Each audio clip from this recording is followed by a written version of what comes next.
ஐயா இது ஆழ்கடல்ல வர்ற லோப்பு கனவா.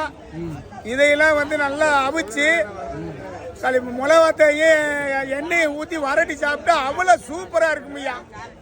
அப்படி இல்லைன்னா வந்து அம்மியில் வச்சு அரைச்சி வடையை போட்டு சாப்பிட்டீங்கன்னா எதுவுமே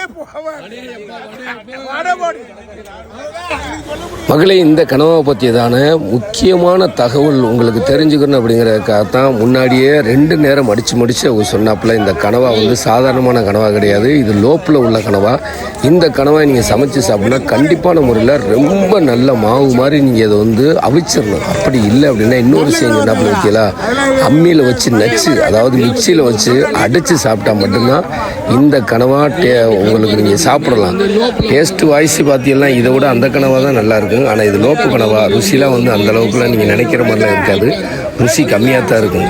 ஆனால் இது அவர் சொன்ன மாதிரி பக்குவத்தில் நீங்கள் அவர் மேலோட்டமாக சொல்லிட்டாப்புல அப்படி சாப்பிட்டா மட்டும்தான் உங்களுக்கு வந்து இது நல்லாயிருக்கும்.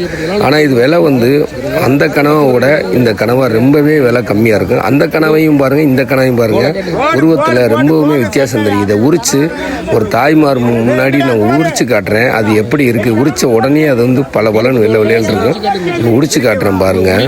கருப்பு தோலை ஒன்னே ஒன்று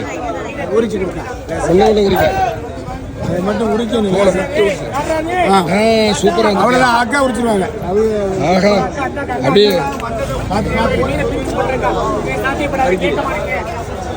அப்படியே நுங்கு மாதிரி சூப்பரா வெள்ளை வெள்ளையன்னு வந்து அவ்வளவுதான்.